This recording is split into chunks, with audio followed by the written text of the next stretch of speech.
Hi everyone, welcome to the scribe and thank you for being with me today. यहाँ पे snowfall हो चुकी है और ठंड बहुत ज़्यादा हो गई है। यहाँ पे मॉर्निंग के टाइम में -2 -3 डिग्रीज चल रहा है यहाँ पे। और बाहर आने जाने में भी बहुत प्रॉब्लम हो रही है। लेकिन मुझे आज गुरुद्वारे जाना है सुबह सुबह। और मैं कोशिश करूँगी अगर मैं वहाँ कुछ शूट कर पाई, क्योंकि वहाँ शूट करना अलाउड नहीं होता। तो मैं आज का दिन आप लोगों के साथ स्टार्ट करती हूँ, देखती हूँ मैं कितना वहाँ का शूट कर पाती हूँ, कर भी पाती हूँ कि नहीं कर पाती हूँ। एंड लेट्स सी, बाकी हम लोग कंटिन्यू करते हैं आज अपना दिन। और ये देखिए, ये है बाहर का कुछ नज़ारा। एक्चुअली रात से ही स्नोफॉल हो रही थी, तो अभी थोड़ी सी शांत हुई है, लेकिन ये ऐसा लगता है जैसे किसी ने वाइट ब्लैंकेट से सब कुछ ढक दिया हो। अभी गाड़ी के ऊपर भी बहुत ज़्यादा स्नो आ गई है, इसको भी क्लीन कर रहे हैं मेरे हस्बैंड, क्योंकि इसको किए बिना हम लोग यहाँ से नहीं निकल पाएँगे। और मैं आपको ना अपने ऊपर घर से दिखाती हूँ मेरे बैकयार्ड और फ्रंट का टोटल नज़ारा। ये देखिए, ये मेरा बैकयार्ड है जिसमें गार्डन पूरा का पूरा स्नो से ढक चुका है। पेड़ और पीछे जो माउंटेन्स हैं वो भी पूरे के पूरे ढक चुके हैं और ये बहुत ही खूबसूरत लग रहा है इस टाइम में बहुत शांति होती है, क्योंकि लोग बाहर नहीं निकलते हैं। और ये है फ्रंट साइड, जिसमें देख सकते हैं आप रोड पे बहुत ही कम कोई गाड़ी आती है यहाँ पे। और क्योंकि इस समय गाड़ियां फिसलती भी बहुत ज्यादा हैं, तो मैक्सिमम लोग अपने घर से ड्राइव करने के लिए निकलते ही नहीं हैं। और जितनी आपको स्नो यहाँ नजर आ रही है, ये जरूरी नहीं कि हम ये हर एरिया में इतनी ही स्नो हो। मैं गुरुद्वारे पहुंच गई थी, लेकिन यहाँ शूटिंग बिल्कुल भी अलाउड नहीं होती। मैंने आपको पहले भी ये चीज बताई थी। और मैं इस समय कर रही हूँ लंगर, और ये खाना हम सिर्फ हमारी बॉडी के लिए नहीं, हमारी सोल के लिए भी होता है। और अब मैं आ गई हूँ वापस घर, और दोपहर हो गई है। और अब इस समय मेरे हस्बैंड और राघव मिलके बना रहे हैं पिज्ज़ा। एक्चुअली मेरे घर में पिज्ज़ा बाहर से नहीं आता है, तो अभी ये लोग जितना भी सामान डालते हैं, मैं आपको सारा साथ-साथ दिखा रही हूँ, क्योंकि घर में पिज़्ज़ा बनाना ज़्यादा, वैसे तो पिज़्ज़ा मेरे को हेल्दी लगता ही नहीं है, लेकिन स्टिल अगर हम पिज़्ज़ा खाते हैं, तो मेरे ख़्याल से हम इसे अगर घर पे बना सकते हों, तो वो ज़्यादा बेटर है। तो ये सब चीज़ें जितनी मैंने आपको दिखाई हैं, ये इस पिज़्ज़ा में डाल रहे हैं। मैं आज इस समय दोपहर के टाइम कुछ नहीं कर रही हूँ, मैं सिर्फ़ आप लोगों के लिए शूट कर रही हूँ। तो जितनी भी सीज़निंग्स ये लोग डाल रहे हैं, मैं सब कुछ इसमें आपको मेंशन कर ही रही हूँ। तो अभी इन्होंने पिज़्ज़ा पास्ता जो सॉस डाली है, जो शायद मैंने अभी आपको दिखाई भी है पीछे, ये यहाँ से नहीं है, ये मैंने इंडिया से ही ली थी, और मुझे इंडिया की ये सॉस ज़्यादा अच्छी लगती है। तो ये इन लोगों ने सारी टॉपिंग्स कर दिए हैं, भर-भर के वेजिटेबल्स भी डाल दी हैं इसके अंदर, और चीज़ भी काफ़ी सारा ये लोग डालते हैं जब भी ये पिज़्ज़ा बनाते हैं, क्योंकि पिज़्ज़ा मैं कभी नहीं बनाती इन लोगों के साथ, यही लोग बनाते हैं दोनों मिलके। आज जब ये लोग पिज़्ज़ा बना रहे हैं, तो मैं कबीर को बहुत मिस कर रही हूँ, क्योंकि वो भी होता था और वो बहुत फूडी है, इसलिए उसको मैं हमेशा जब भी कुछ ऐसा बनता है, मैं उसको बहुत मिस करती हूँ। तो ये अभी अवन में डाल रहे हैं। मेरे इस अवन में टेम्परेचर वगैरह ज़्यादा सेट नहीं हो पाता, लेकिन इसके अंदर पिज़्ज़ा काफ़ी अच्छा बन जाता है, इसलिए हम लोग पिज़्ज़ा इसी में बनाते हैं। और ये तैयार हो गया है पिज़्ज़ा, और देखने में ये बहुत अच्छा लग रहा है, और ये खाने में भी बहुत ही डिलीशियस होता है। तो मेरी ओपिनियन में कभी आप लोग भी पिज़्ज़ा अगर घर पे बना पाएँ, तो वो ज़्यादा अच्छा है, क्योंकि घर के पिज़्ज़ा में हम लोग वेजिटेबल ज़्यादा से ज़्यादा डाल पाते हैं। और ये मेरे हस्बैंड अभी सर्व कर रहे हैं, और स्पेशली आप लोगों के लिए दिखा रहे हैं, वो घुमा के दिखा रहे हैं। और अभी राघव ने काम ले लिया है इस रैक को असेंबल करने का। एक्चुअली ये वुड स्टोर करने के लिए एक रैक होता है, लेकिन मेरे पास ऐसी कोई चिमनी नहीं है, मैंने इसको दूसरे पर्पज़ के लिए ख़रीदा है, क्योंकि ये ज़रूरी नहीं होता है कि जो भी आप खरीद रहे हैं, आपको जो बोला जा रहा है आप उसी चीज़ के लिए यूज़ करें। ये अपनी क्रिएटिविटी भी होती है, आप उसको अपने किसी दूसरी चीज़ के लिए भी यूज़ कर सकते हैं। ये मैंने अपने ब्रेड मेकर के लिए रैक बनाया है, क्योंकि इसमें मेरा ऊपर ब्रेड मेकर है और नीचे है मेरा ब्रेड कटर, और ये एक ही जगह मैंने रख दिए हैं। अभी इसको मैंने चॉपिंग बोर्ड पे रखा है, बट लेटर ऑन इतने ही पीस वुड का एक पीस लेके मैं इसको ढंग से रखूँगी। अभी रात के डिनर का टाइम हो गया है, और आज मैं बना रही हूँ कढ़ी चावल, जो कि घर में सब लोगों लोगों के बहुत ज़्यादा फ़ेवरेट है। अगेन मैं एक बात बोलूँगी, इसके लिए भी मैं अपने बेटे को बहुत मिस कर रही हूँ। उसको बहुत अच्छे लगते हैं कढ़ी चावल। और इसमें मैंने दही डाल दिया है, बेसन डाल दिया और साथ में हल्दी डाल दी है।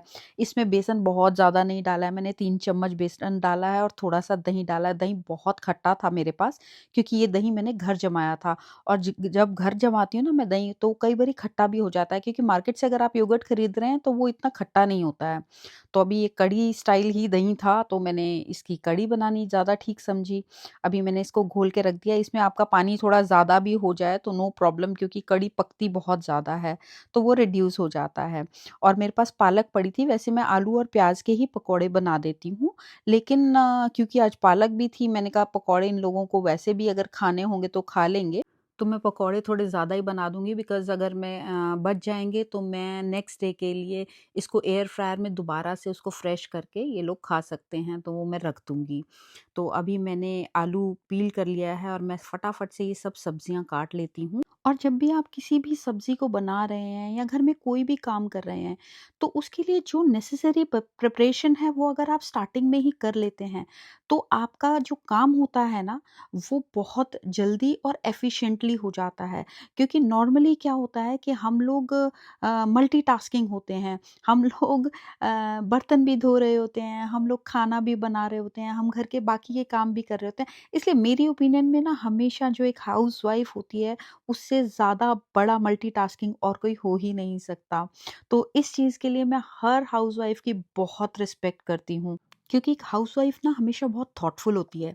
जब भी हम कोई काम करते हैं तो हमें हमेशा ये ध्यान रहता है कि ये चीज़ हमारे बच्चे के लिए अच्छी रहेगी, ये चीज़ हमारे हस्बैंड के लिए अच्छी रहेगी, ये चीज़ हमारे इन-लॉज़ के लिए अच्छी रहेगी। तो ये जो थॉट होता है ना, यही आप लोगों को मेहनत करने के लिए बहुत प्रमोट करता है। और इसी चीज़ से हम लोग अपने घर को एक हेवन में कन्वर्ट कर पाते हैं। और ये मैंने बेसन ले लिया है और इसको मैं बहुत अच्छे से मिक्स कर दूँगी, क्योंकि इसके अंदर जो फुटकियाँ होती हैं ना, अगर वो उसमें मैं पानी डाल दूँगी पहले से ही, तो वो रह जाएँगी और फिर वो बाद में डिज़ोल्व करना ना बहुत मुश्किल हो जाता है। और जितनी भी मैंने सब्ज़ी काटी थी, पतली-पतली मैंने सब्ज़ी काट ली थी और इसके अंदर मैं मिक्स कर दूँगी। पहले मैंने बिना पानी डाले इसलिए मिक्स कर रही हूँ, क्योंकि इनका सब्ज़ियों का अपना भी, पालक का, प्याज़ का, इनका अपना पानी होता है। तो इसके अंदर सारे मसाले आप पहले डाल सकते हैं, आप चाहें तो बाद में मसाले डाल सकते हैं। और मैंने थोड़ा-सा ही पानी डाला है इसके अंदर। बहुत ही कम-कम आप पानी डाल के कीजिएगा, क्योंकि अगर इसके अंदर पानी ज़्यादा हो जाएगा, तो जिस समय आप इनको तलेंगे तो वो फैल जाएगा। इसके अंदर मैंने अजवाइन डाल दी है, नमक डाल दिया और मिर्च डाल दी है।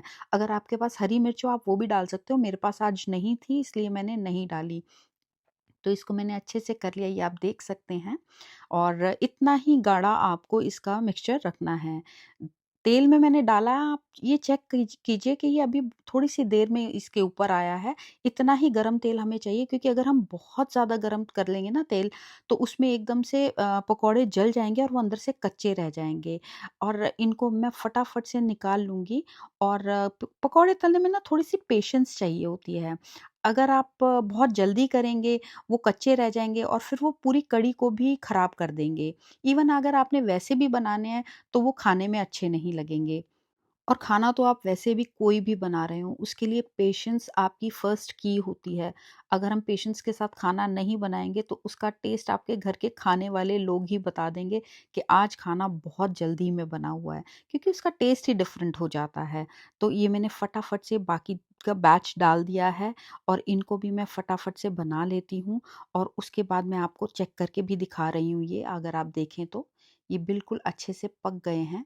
और मेरा बेटा मुझसे ये पूछ रहा था कि मम्मा मैं थोड़े से पकौड़े खा लूँ, और मैंने उसको अभी-अभी मना किया है, क्योंकि अगर वो अभी पकौड़े खा लेगा तो उसका खाना पूरा का पूरा ऐसे ही रह जाएगा। और अब मैं कढ़ी को तड़का लगा रही हूँ। एक्चुअली मैं मैक्सिमम डिशेज़ के लिए सरसों का तेल यूज़ करती हूँ, और इसके लिए मैंने लिया है जीरा, साथ में मेथी दाना लिया है, और ये ड्राइड कड़ी पत्ता है, और साथ में मिर्च ली है मैंने। तो पहले मैं जीरे को डाल दूँगी। क्योंकि अगर मैंने एक साथ सब कुछ डाला तो जीरा भुनने से पहले ही बाकी का मसाला जल जाएगा। तो इसको सबसे पहले मैं इसको स्प्लटर करा लेती हूँ और इसको स्प्लटर कराने के बाद मैंने इसमें डाल दिया है हींग। हींग डाइजेशन के लिए बहुत अच्छी होती है, तो इसलिए मैक्सिमम सब्जियों में मैं हींग डालती ही हूँ। और अब मैं बाकी के बचे हुए मसाले इसके अंदर डाल दूँगी, क्योंकि मेथी दाना बहुत जल्दी जल जाता है, तो इसलिए आपको थोड़ा-सा ध्यान देना पड़ेगा। और कड़ी पत्ता क्योंकि ऑलरेडी ड्राइड है, तो इसको डालते ही मेरे को बाकी का सामान इसमें डालना पड़ता है। तो इसको मैं हल्का-सा हिला के, क्योंकि गैस मेरी सिम पे है इस टाइम, और बाकी का मैं जो प्याज़ है, ये मैंने लंबे-लंबे काट लिए हैं। मैंने 2 बड़े प्याज़ लंबे-लंबे काट लिए हैं और इनको मैं अब अच्छे से चला लूँगी। इनको मेरे को पूरी तरीके से नहीं भूनना होता, सिर्फ़ हल्का ब्राउनिश पिंकिश कलर आ जाए, तो उसके बाद मैंने इसके अंदर डाल दिया है सूखा धनिया 2 चम्मच। और कढ़ी में बहुत ज़्यादा मसाले नहीं डलते हैं। ये मैंने इसमें डाल दी है देगी मिर्च, और क्योंकि इस देगी मिर्च में मैंने अपनी नॉर्मल रेड चिली मिक्स की हुई है, तो इसलिए मैं इसको 1 चम्मच भर के ही डाल रही हूँ, और साथ में मैंने डाल दिया है नमक। नमक आप हमेशा अपने स्वाद के अकॉर्डिंग ही डाला कीजिए, क्योंकि कई लोग नमक ज़्यादा खाते हैं, कई लोग कम खाते हैं। तो नमक को आप देख के ये अंदाज़ा नहीं लगा सकते कि मैं ये ठीक ही डाल रही हूँ और ये आपको सूट करेगा। अब मैंने जो मिक्सचर बनाया था पानी और बेसन का, वो सारा मैं इसके अंदर हिला के डाल दूँगी। आप इसको अच्छे से हिला लीजिएगा, नहीं तो बेसन नीचे जम जाता है और वो नीचे ही बैठा रह जाएगा। इसमें आप देख रहे हैं ये कंसिस्टेंसी होनी चाहिए आपकी कढ़ी की, और ये कढ़ी जैसे पक रही है, आप देख रहे हैं ये गाढ़ी होती चली जा रही है। और जिस समय अगर आपको लग रहा है कि ये गाढ़ी हो गई है, तो इसके अंदर थोड़ा-सा पानी और मिक्स कर दीजिए। ये मैं गरम पानी मिक्स कर रही हूँ, इसके अंदर ठंडा पानी नहीं डालिएगा, क्योंकि मैंने हमेशा आपको बताया है कि अगर सब्ज़ी गरम स्टेज पे है तो उसके अंदर हम गरम पानी डालेंगे, और अगर सब्ज़ी ठंडी है तो उसको गरम करने के लिए हम ठंडा पानी डालेंगे। अब इसको मैं ढक के अच्छे से पका लूँगी, और एक अच्छी कढ़ी बनाने के लिए ना, वो जितनी ज़्यादा पकती है, वो उतनी ही ज़्यादा अच्छी बनती है। तो आप उसको अच्छे से पकाइए। और इन द मीन टाइम मैंने ये चावल भिगो दिए थे, मैंने 2 ग्लास चावल भिगोए हैं, तो इनको मैं अब बना लेती हूँ। ये मैं बना रही हूँ जीरा राइस, और जीरा राइस मैं हमेशा देसी घी में ही बनाती हूँ। तो मैंने इसके अंदर डाल दिया है जीरा, और मैं डालती हूँ चावलों में 1.5 गुना पानी, यानी कि मैंने 2 ग्लास चावल लिए थे, तो इसके अंदर मैं डालूँगी 3 ग्लास पानी। और ये मेरा प्रोपोर्शन हमेशा बहुत एक्यूरेट रहता है, क्योंकि 1.5 गुना पानी इज़ मोर देन सफिशिएंट, जिसमें कि आपके जो चावल हैं वो बहुत खिले-खिले से बनते हैं, वो आपस में चिपकते नहीं हैं। तो इनको मैंने हिला दिया है, और इसके बाद मैं इसको 1 व्हिसल आने तक इसको पका दूँगी, और इसके अंदर मैंने नमक डाल दिया है, क्योंकि जीरा राइस में नमक डलता ही डलता है। और अब मैंने इसके लगा दिया है ढक्कन, और 1 व्हिसल आ जाएगी तो मैं इसको बंद कर दूँगी, और साथ में मैं अपनी कढ़ी चेक कर रही हूँ। कढ़ी भी ऑलमोस्ट डन है, और इसको एक बार मैं चेक भी कर लूँगी, टेस्ट भी कर लूँगी। और ये कुछ अनार मैं लेके आई थी, मुझे बहुत सारे अनार छीलने हैं। ये बहुत ही बड़े-बड़े अनार हैं जो मैं कॉस्को से लाई थी, क्योंकि कॉस्को से मुझे जितनी भी मैं फ्रूट्स लाती हूँ वो बहुत ही अच्छे और बड़े-बड़े होते हैं, और टेस्ट में भी बहुत अच्छे होते हैं वो। और मेरी कढ़ी ऑलमोस्ट रेडी है, और मेरा चावलों की स्टीम भी निकल गई है। आप ये कलर आप देख ही रहे होंगे, और आप इसका टेक्सचर भी देख रहे हैं। आपको इसी स्टेज तक कढ़ी को पकाना है, और अब आप देख रहे हैं चावल भी बन के तैयार हो गए हैं। जैसे ही चावल बनते हैं ना, इनकी स्टीम निकलती है, अगर आप उस समय खोल देते हैं और चावलों में अच्छे से इसको स्पैचुला से खोल देते हैं सारे चावल, तो वो आपस में कभी चिपकते नहीं हैं बाद में। चाहे अगर वो आप थोड़ी देर बाद भी खाएँगे, तो भी वो चिपके-चिपके से चावल नहीं बनेंगे। क्योंकि चावल चिपकता सिर्फ़ तब है, या तो आपने उसके अंदर बहुत ज़्यादा पानी डाल दिया है, और या फिर आप स्टीम निकलने के बाद भी आपका कुकर एज़ इट इज़ पड़ा है, और उसको आपने ध्यान नहीं दिया, और ढक्कन खोल के आपने चावलों को खोला नहीं है। तो ये मैं टेस्ट कर रही हूँ कढ़ी, और कढ़ी एक्चुअली बहुत टेस्टी बनी है, क्योंकि मेरा दही बहुत खट्टा था। इस स्टेज पे मैंने डाल दिए हैं इसके अंदर पकौड़े, और पकौड़ों को आपको सिर्फ़ 5 से 6 मिनट तक इसको अच्छे से बॉयल कराना है, क्योंकि पकौड़ों के अंदर जब कढ़ी चली जाती है, तो वो सॉफ्ट हो जाते हैं। और एक चीज़ हमेशा ध्यान दीजिएगा कि आपकी कंसिस्टेंसी कढ़ी की गाढ़ी नहीं होनी चाहिए, क्योंकि पकौड़े डालने के बाद ये थोड़ी-सी गाढ़ी हो जाती है, क्योंकि पकौड़े जो होते हैं वो कढ़ी का पानी सोख लेते हैं। और अब मेरे डिनर का टाइम हो गया है, मैं सबको सर्व कर रही हूँ कढ़ी और चावल। ये अभी आप देख सकते हैं, चावल बिल्कुल एकदम से अलग-अलग हैं, और इसके साथ मैं डाल देती हूँ कढ़ी। और मैं कढ़ी चावल खाती हूँ हाथ से, क्योंकि मैं कभी भी कढ़ी चावल चम्मच से नहीं खाती हूँ। मुझे अच्छा टेस्ट ही नहीं आता है, क्योंकि बचपन से मुझे कढ़ी चावल हाथ से ही खाने का मज़ा आता है। आप लोग मुझे बताइएगा कौन-कौन कढ़ी चावल हाथ से खाता है? और ये देख रहे हैं आप, कलर भी देख लीजिए और कढ़ी टेस्टी भी ब बहुत बनी है, ये ट्रस्ट आप मेरे ऊपर कर सकते हैं। ये आप केक देखिए, ये मैंने स्पेशली बीच में एक छोटी-सी क्लिप इसलिए ली थी, क्योंकि ये यहाँ का बहुत फ़ेमस केक है। जो लोग यूके में रहते हैं उनको बहुत ईज़िली ये यहाँ पे अवेलेबल हो जाएगा, और ये मोस्टली आपको क्रिसमस के टाइम पर ही मिलता है।